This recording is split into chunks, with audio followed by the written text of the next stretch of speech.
Alors, tout d'abord, je voudrais vous remercier les organisateurs de m'avoir invité à présenter et puis pour m'avoir proposé ce sujet et que je vais essayer dont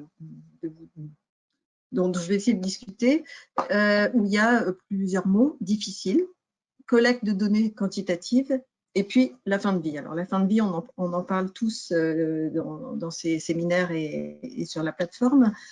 Et puis, le vieillissement est souvent une période juste avant la fin de vie. Mais je vais essayer de me focaliser sur côté difficulté et côté collecte de données quantitatives. Et donc, je vais vous parler des difficultés. Alors, certaines difficultés, ce seront très évidentes. Il y a les difficultés de la recherche, les difficultés des sujets, de ce sujet un peu sensible quand même. Et puis, d'autres difficultés sont liées au quantitatif et au type de quantitatif que j'ai développé. Alors, une des premières choses, et je ne l'ai pas encore appelé des difficultés, mais en tant que démographe, quand j'ai commencé à travailler sur fin de vie, tout le monde me disait non, c'est de la mortalité. Tu travailles sur la mortalité.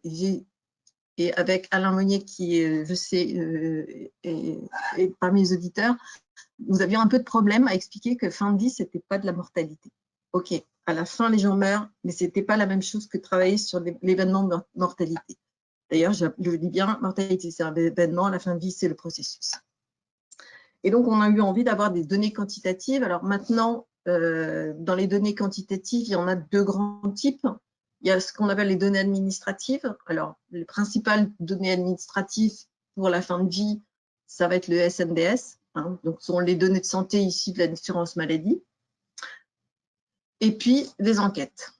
Et donc là, moi, je vais vous parler essentiellement d'enquêtes et donc des enquêtes que j'ai menées qui s'appellent, alors les titres ne sont pas très originaux, mais Fin de vie en France, qui devient maintenant Fin de vie en métropole, et puis Fin de vie en Outre-mer.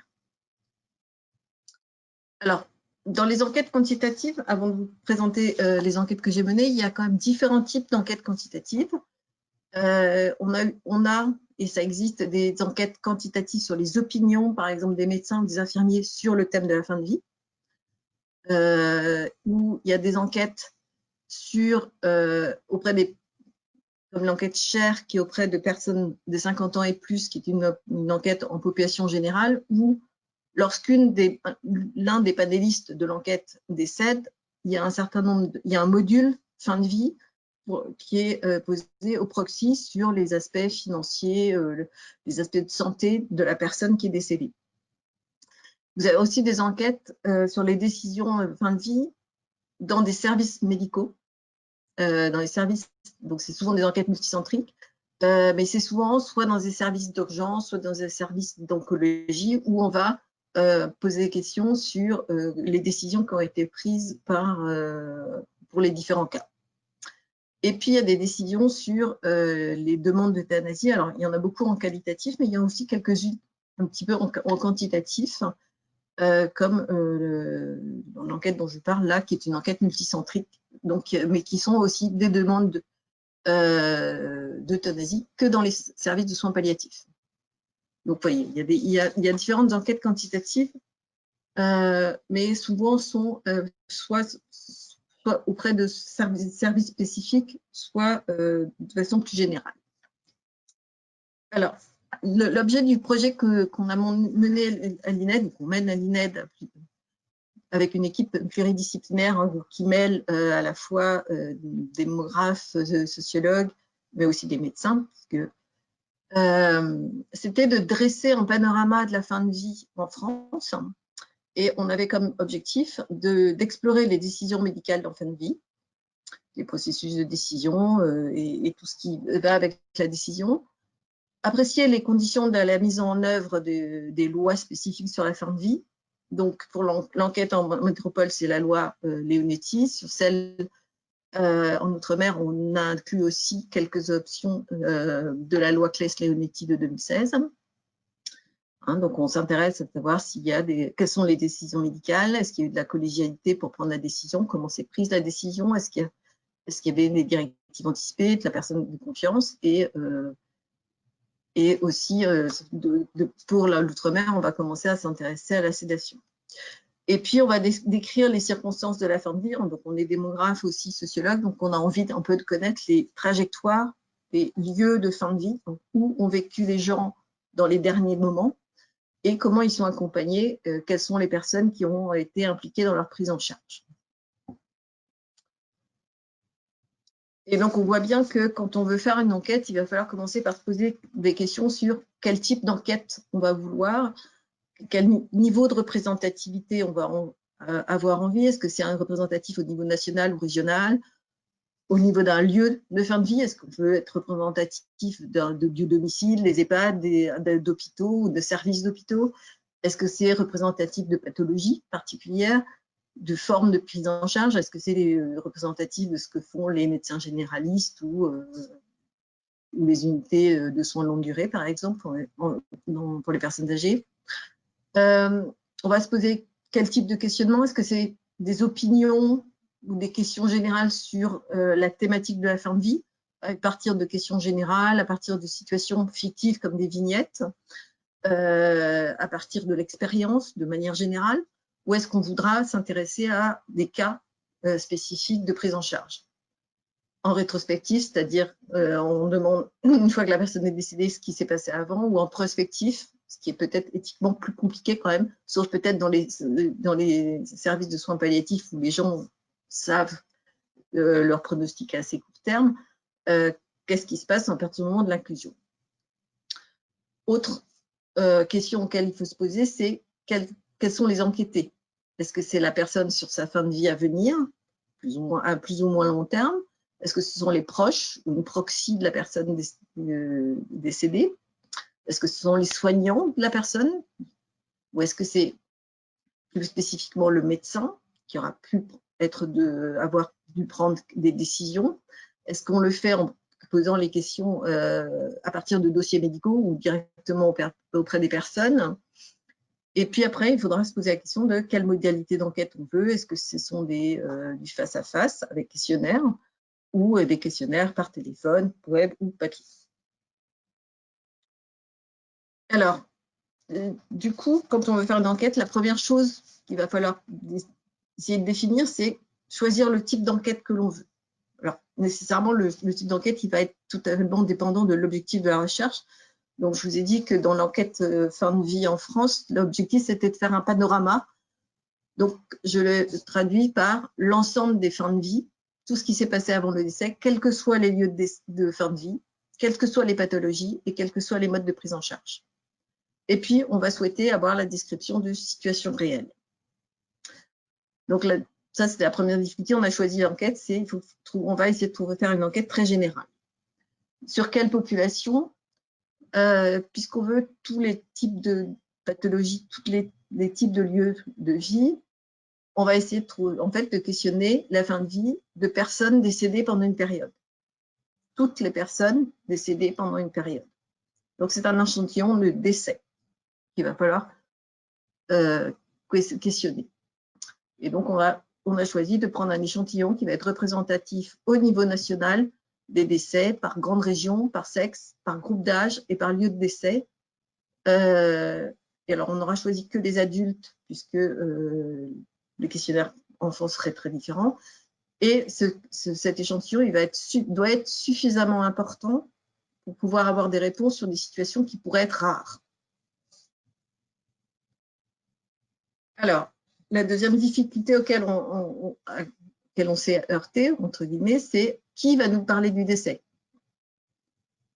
Alors, on a décidé que ce seraient les médecins qui ont suivi la fin de vie de ces personnes décédées. On considère qu'ils seront les plus pertinents pour discuter des aspects liés aux décisions médicales en fin de vie. Et puis, il y a plus de 10 ans, quand on parlait de fin de vie, les gens étaient quand même c'est toujours un sujet sensible, mais c'était encore plus sensible, je pense. Et l'idée, c'est que les médecins sont quand même plus habitués que la population générale à affronter la fin de vie. Donc, c'est un sujet un peu moins compliqué pour eux, a priori. Et là, eh bien, la troisième difficulté, c'est comment retrouver les médecins qui ont suivi la fin de vie de ces personnes décédées. Et ben, donc, nous, on a décidé de le faire. Ce n'est pas si simple, parce que, vous voyez, quand on s'est posé question de est-ce que les proches pourraient nous en parler, comment on fait pour retrouver des proches sur un échantillon spécifique de décès? Pour les médecins, il y a une option, c'est à partir des certificats médicaux de décès où on va pouvoir obtenir à la fois le nom, le tampon et la signature du médecin, les caractéristiques du patient, hein, la date de naissance, la date de décès, la commune de décès, etc. Et on va faire une hypothèse qui est que la plupart des médecins qui certifient les décès sont aussi les médecins qui ont suivi le patient et sa fin de vie. Ou que le médecin certificateur va pouvoir nous donner le nom du médecin traitant et dans ce cas-là, on va pouvoir transférer le questionnaire au médecin traitant. Alors, où est-ce qu'on va trouver ces bulletins et ces certificats de décès? Comment on va y avoir accès? Parce qu'a priori, ça semble simple, mais c'est simple, mais quand même. Alors, les bulletins et les certificats médicaux de décès, donc quand il y a un décès, le décès est enregistré à la mairie du lieu de décès.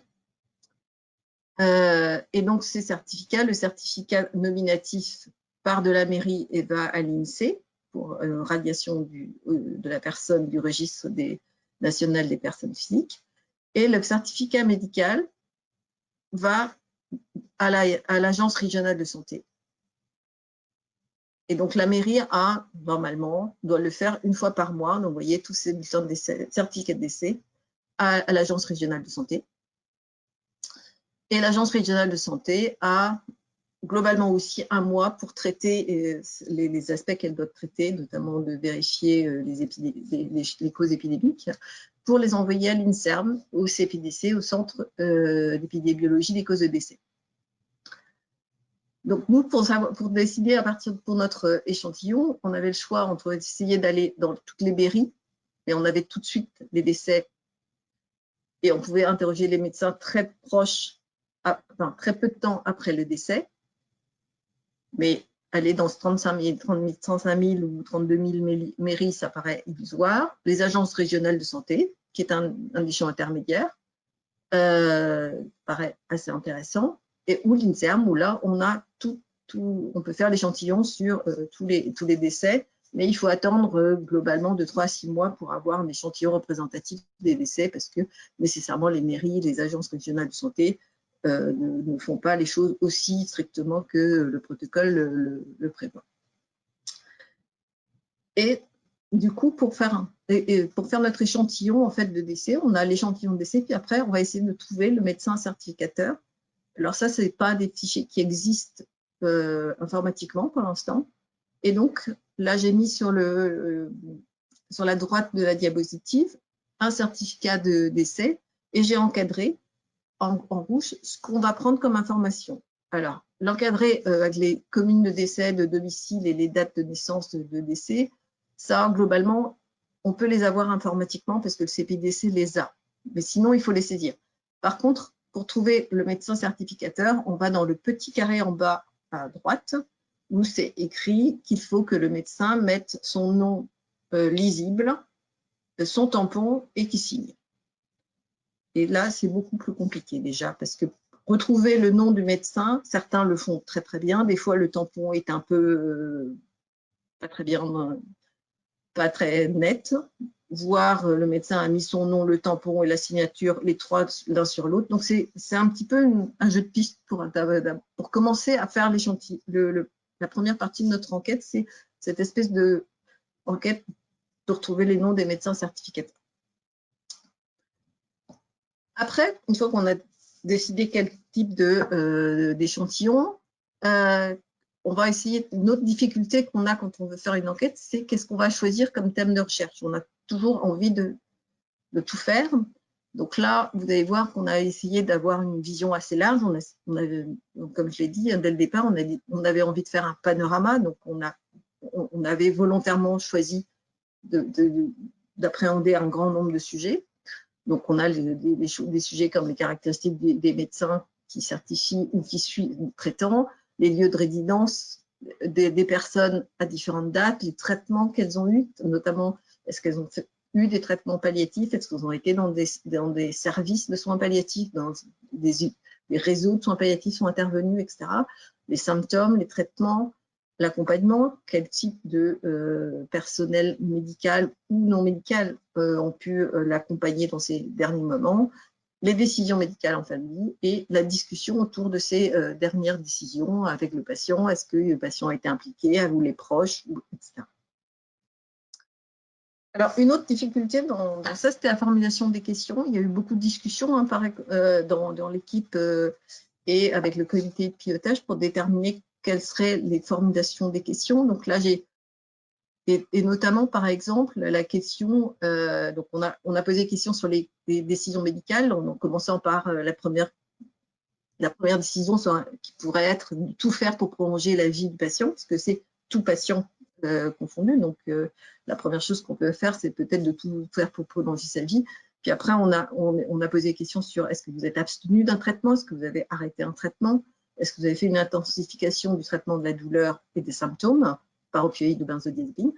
Et puis, on a posé une question peut-être un petit peu cash. Avez-vous administré un ou plusieurs médicaments pour mettre délibérément fin à la vie de la personne?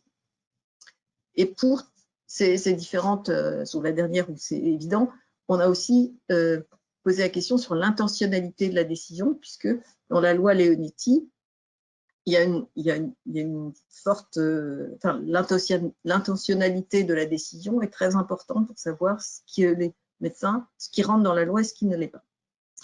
Et puis, on a eu aussi beaucoup de discussions sur le terme sédation, qui visiblement, pour les médecins de l'équipe de recherche, c'était pas bien compris par tous les médecins n'auraient pas interprété de la même façon le terme sédation. Et donc, on a utilisé, par exemple, traitement altérant la vigilance ou la conscience. Et puis, de manière volontaire, on n'a pas voulu intégrer euthanasie ou décès médicalement assisté de façon importante, parce qu'il y a, là encore, il y a des connotations de définition qui peuvent différer d'une personne à l'autre. Et donc, on a essayé d'avoir des formulations qui étaient que tout le monde, que tous les médecins qui vont aller être interrogés pourraient comprendre de la même façon. Donc, c'est une autre difficulté. Une autre chose à laquelle il a fallu faire penser, c'était les modalités pratiques de l'enquête. Alors, on a décidé que ça serait un questionnaire auto-administré. On posait des questions sur des choses, sur des pratiques qui pourraient être potentiellement illégales. Nécessairement, on ne peut pas faire du face-à-face. Après, on a utilisé une méthode mixte pour le questionnaire, à la fois le papier et le web en métropole, et uniquement le papier en Outre-mer, puisque en métropole, on s'est rendu compte que plus de 60% des médecins avaient choisi le papier. Et donc, pour des raisons financières, il fallait choisir l'un ou l'autre pour l'Outre-mer, et donc on a choisi uniquement papier. Et donc, comme je l'ai mentionné, une autre difficulté pour nous, puisqu'on pose des questions sur des décisions et sur des pratiques qui peuvent ne pas être légales, il faut assurer l'anonymat des personnes impliquées. Hein, c'est absolument fondamental si on veut que les gens puissent se sentir libres de répondre en toute sincérité.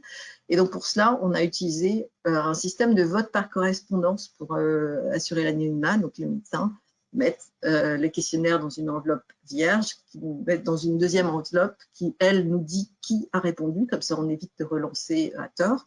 Et c'est un tiers de confiance qui s'occupe de ça. C'est-à-dire que personne n'a à la fois les questionnaires et les listes nominatives de médecins interrogés. Alors, comme toute enquête et comme toute recherche, de manière générale, il faut quand même aussi réfléchir aux aspects éthiques qui sont liés à la recherche et savoir s'il faut être soumis à une autorité spécifique éthique. Et puis, ne pas oublier les aspects réglementaires, hein, donc de soumission des protocoles de recherche aux autorités, comme le CCTIRS, qui est devenu maintenant le CRS, et la CNIL, puisque cette enquête ne rentrait pas directement dans les protocoles, les MR004 habituels, pour des raisons, puisqu'on posait des questions spécifiques qui ne permettaient pas de rentrer dans ce protocole.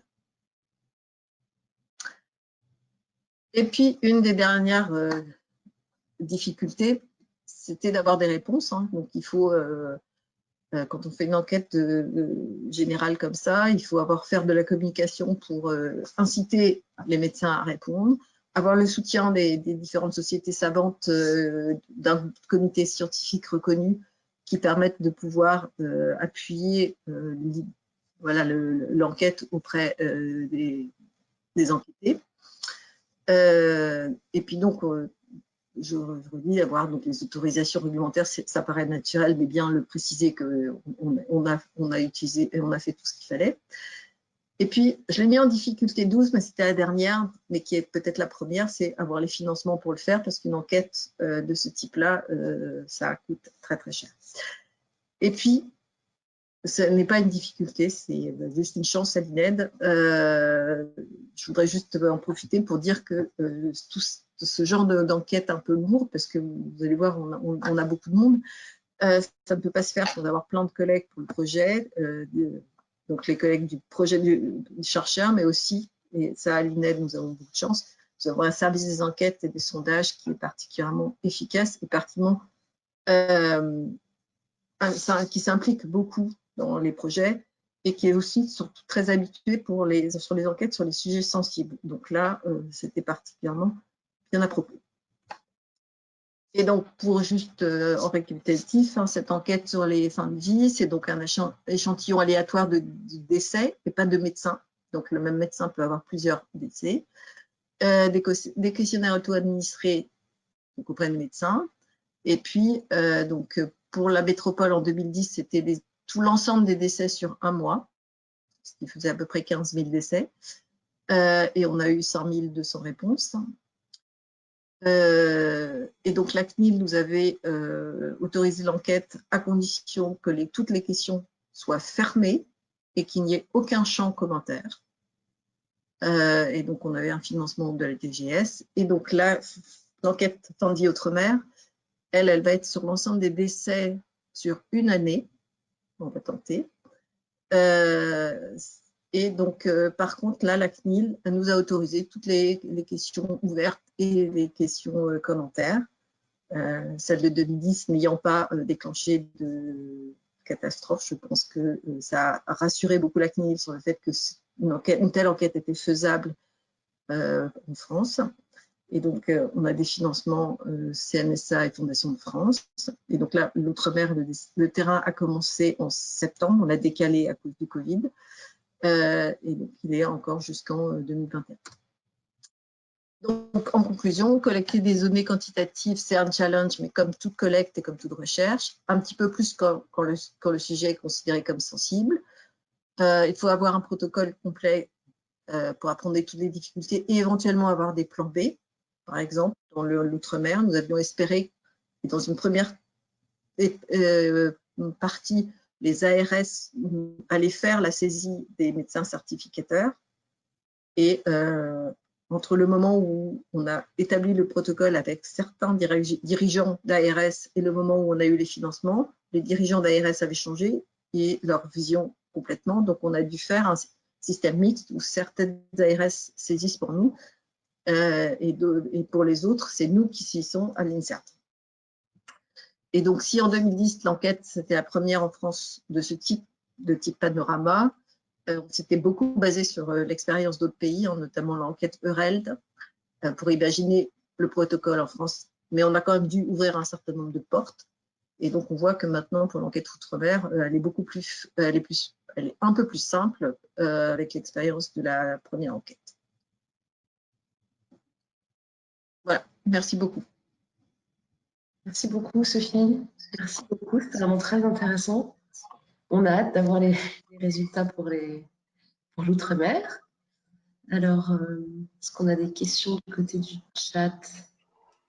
Il n'y a pas beaucoup de questions dans le chat pour l'instant. Juste peut-être, à moins que tu aies une question, Élodie, sinon vous avez un... Oui, j'ai une petite question alors qui ne concerne pas tant les difficultés pour mener l'enquête d'un point de vue méthodologique, mais je suis curieuse peut-être des résultats. Je ne sais pas si tu peux nous en dire un mot très très rapidement, Sophie, sur cette question de l'intentionnalité des décisions.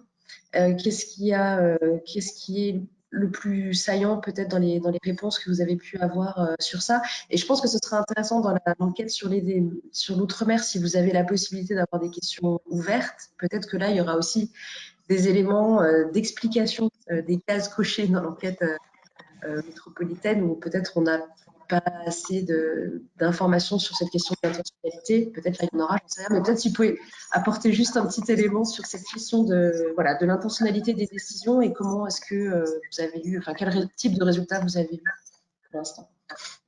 Alors, donc, les questions qu'on avait, c'était donc pour chacune des décisions médicales, donc abstention, arrêt de traitement et intensification du traitement de la douleur et des symptômes, on posait la question d'avoir, donc si le médecin avait pris cette décision, et si oui, est-ce qu'il l'avait fait dans l'intention d'aller plus vite vers la mort, oui ou non. Et on avait aussi une question de savoir s'il pensait qu'il l'ait prise ou non avec cette intentionnalité, est-ce que cette décision avait oui ou non, disons, avancé un peu le moment de la mort. Alors, je pense que, bon, on n'a pas beaucoup de médecins qui ont fait les choses avec intentionnalité d'aller plus vite vers la mort. Donc, il y a un certain pourcentage, donc on peut dire effectivement que pour chaque type de décision médicale, la part de ces décisions dans lesquelles la décision elle a été prise de manière sans se poser ce genre de questions, ou s'il y avait vraiment une intentionnalité vers le décès. Sachant que du coup, dans ce cas-là, la décision prise rentrait pas dans le cadre de la loi. Donc, disons qu'à chaque fois, il y avait moins de 1% des décisions prises qui étaient avec une intentionnalité. D'accord, ok. Et est-ce que vous avez des réactions, peut-être, des réactions des personnes qui ont participé à cette enquête par rapport au fait même de poser ce type de questions? Je ne sais pas si vous avez eu des réactions en disant, mais vous nous questionnez sur des pratiques qui peuvent être à la limite de la légalité, voire illégales, etc. Pourtant, vous n'avez pas eu de réaction hors questionnaire? Non. Ok. Non, mais c'est bien, non, ça parce qu'on ne pouvait pas avoir ce genre de... qu'il y en avait, mais comme on a vraiment voulu qu'il y ait un anonymat, peut-être que le tiers de confiance qui a saisi les questionnaires nous a... D'accord. On l'aura pour les nouveaux. Je crois qu'en Outre-mer, il y a un médecin qui a réagi, je crois. Mais je n'ai pas encore le commentaire. Mais on nous a prévenu qu'il y en avait un qui avait visiblement commencé l'enquête et pas fini parce que ça ne lui plaisait pas. Mais en général, on n'a pas eu de... Justement, c'est pour ça qu'on a pu ouvrir les questions, et je pense auprès de la CNIL, d'abord parce que je pense que les protocoles CNIL et CRS ont beaucoup changé en 10 ans. Et puis, on a pu démontrer qu'effectivement, la crainte, quand on a commencé en 2007-2008, quand on discutait avec la CNIL sur cette enquête, il y a une frilosité très forte de poser ce genre de questions. Et à partir du moment où on montre que, effectivement, ça n'a pas déclenché de catastrophe, mais on avait aussi dans le comité de pilotage, on a le Conseil national de l'ordre des médecins qui est intervenu au départ pour effectivement vérifier qu'on ne faisait pas n'importe quoi. Donc maintenant, ils ont compris que c'était vraiment de la recherche et qu'il n'y avait pas justement d'idéologie par derrière.